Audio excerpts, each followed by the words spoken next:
Interstellar. Man, that's today's video, guys. It's been a while. Things have been, you know, um, going down where I live. Friends visiting, family, all that. But I had a idea at work the other day, and I was like, I need something to watch on my break because I watch movies and shows on my breaks and stuff. And it came to my thought process that I'm a big Christopher Nolan guy. Christopher Nolan is one of my favorite directors of all time. Rightfully so, because if you see his filmography, it's beautiful. But I thought, I love Christopher Nolan and I love Matthew McConaughey because me and my best friend we were talking about watching Matthew McConaughey's movies, and like when he passes away, it's gonna be very sad because Matthew McConaughey is, if not one of my favorite um, actors. But as white guys, like there's like that list of like white actors that's like top 10, and he's in that top 10. Um, but yeah, I was like, never seen an Interstellar. I've always like not like hated it, but I like disliked it because it was never really my cup of tea at the time. And I never really seen why people loved it so much. So I was like, I'm not watching this movie. So I was very blind and very close-minded to that idea of the movie. But um, I played it. Well, I watched it. Took some time, but man, this movie is generational. The visuals, the cues, the sound, the story is smooth. I know. I wish I would have gotten to see this in IMAX because I know it was in IMAX a month ago. I didn't go to see it because I was still in that like phase fading. But this movie, dude, is close to perfect. I'm not gonna say it's my favorite movie of all time because I just seen it. Like I'm saying, I get why people love it so much. I personally would rate the movie. I gotta get the rating for the movie, guys. I gotta get the rating. But the rating for the movie is like an 8. 8? Like I can't rate it all at one thing. I'd like rate it all like as itself. I can't rate it all as itself. I have to rate it as different things. I mean, like, let's see, guys.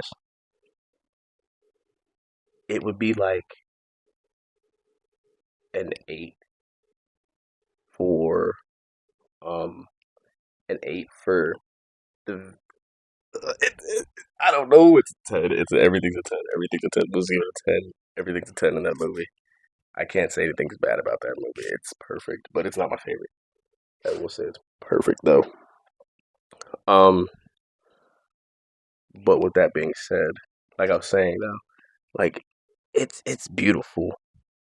But let me break it down a little bit to you, because I want this video to be a little short. I want my videos to be a little moderate, a little watchable, because like I said, I always go back to that first video. An hour and 30 minutes, dog. Come on, first vid. You gotta make it manageable for people to watch if you wanted to watch. You want them to watch. You know what I mean? But let me break it down. So um, actually here, let me read you the synopsis of said movie. How's everybody's day going, by the way? I wore the Eagles jersey because we're in the NFC Championship game and we're going against the Washington Commanders.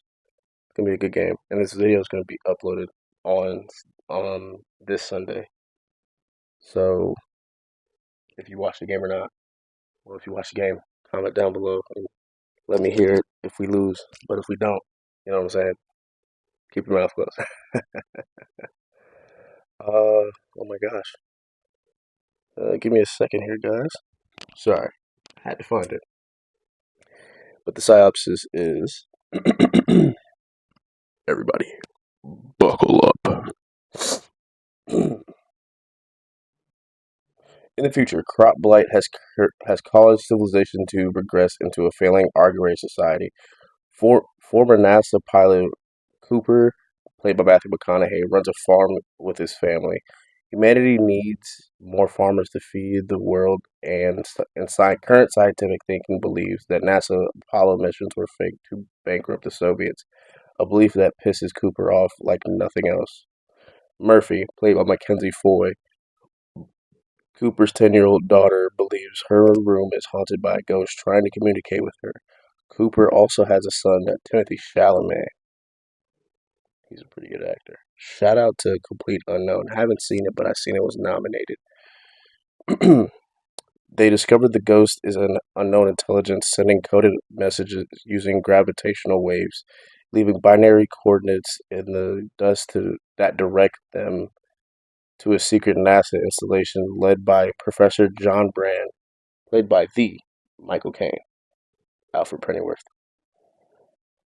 Dr. Brand tells Cooper that every year one crop dies and gets eliminated from the planet forever due to change in the climate conditions and severity of the dust storms. Soon, no crop will ever grow on Earth, and the species will starve to death. Thank you. But that was my a little synopsis of what the movie's about.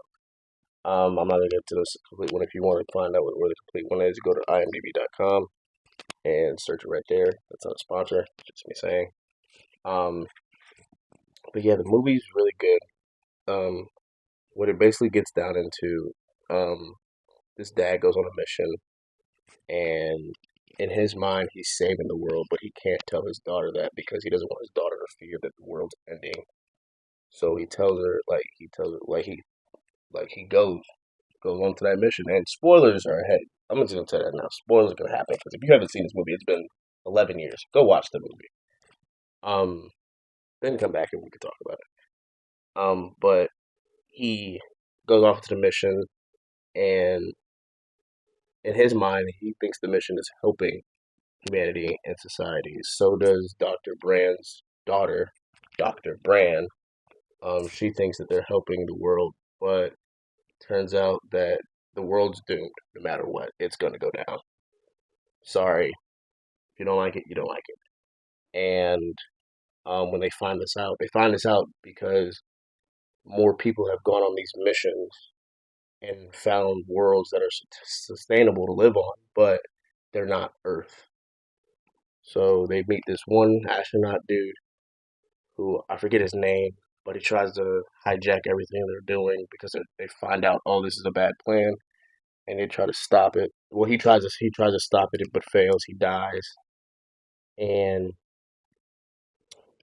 my favorite part of the whole movie is when they were getting back, and Cooper went through the wormhole because after the astronaut that went rogue, like messed up their plans to get home, um, he sacrificed himself and went through a black hole, and that whole sequence of just beauty was just beautiful. I love the colors.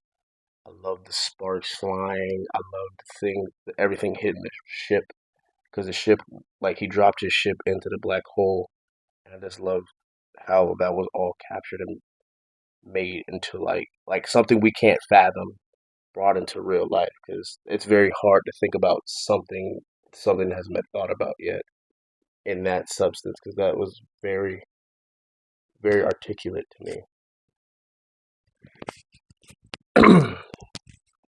Sorry about that. Camera shut off. But yeah, that probably was my favorite part of the whole movie is when he went through the black hole and we found out that he was the ghost of the whole thing. But the saddest thing, in my opinion, about the whole movie, it wasn't the part because it's a very sad movie. The story is very sad, very heart wrenching. But it wasn't the point. It wasn't the point when Murph didn't get to say goodbye or when he was calling out for Murph to stop him. Um, It was the point where Dr. Brand um became the new rogue astronaut, because that was very heartbreaking to me, because I thought Dr. Brand and Cooper would kind of become something. I don't know, but that was just me just going in my head of ideas. I was just like, come on, like they were supposed to be something, you know. Uh, but is there anything else I can think about for this movie? Because I had so much to say, now it's leaving my head. Hmm. Hmm. Let's think for a second.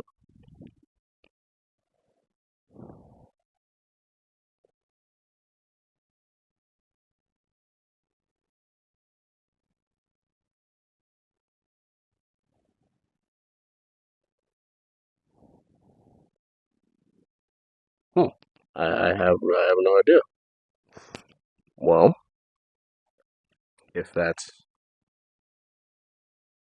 oh, I was gonna say this. What also makes this movie a top tier movie and a 10 out of 10 movie is something I care dearly about. It's something that I want to implement into my films when I kick off my career of being a director. I really want my movies to be impactful and you feel it in your heart. 'Cause as I'm watching this movie, the piano, the doo doo, like all that really I felt that, and it was the same way with Oppenheimer. It was the same way with Inception. It was the same way with The Dark Knight, The Dark Knight Rises, Batman Begins. It was the same. There's a Batman Begins banner right over there, but it just when a movie has a good score like that, it just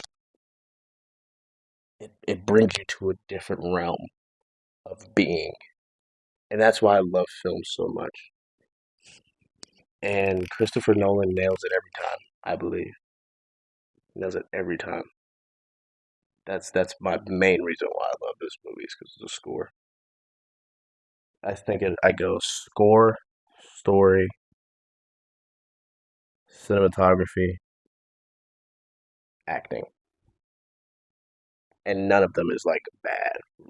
But it's like that's what I would do. Um,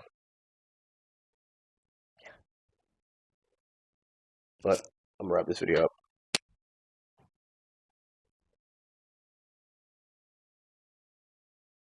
Yes. Good night. I love you too. You as well.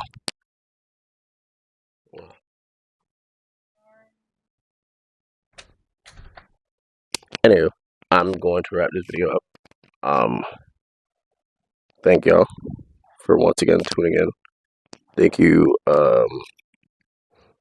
for showing support. Thank you. Just just thank you, because let me just tell you something. If you can't tell someone thank you for doing something small for you, then that person shouldn't be in your life. I'm making something.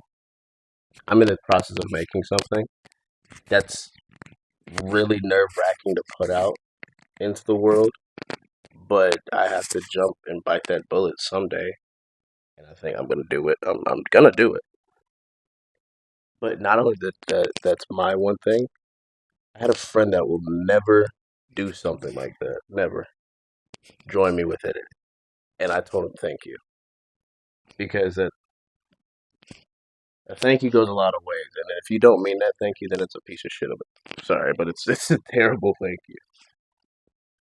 But remember, always say thank you for things, because you never know what on the receiving end of that, or what on the gifting end of that is. You know. But thank you for watching, and hope you all have a good day, or should I say a good Sunday.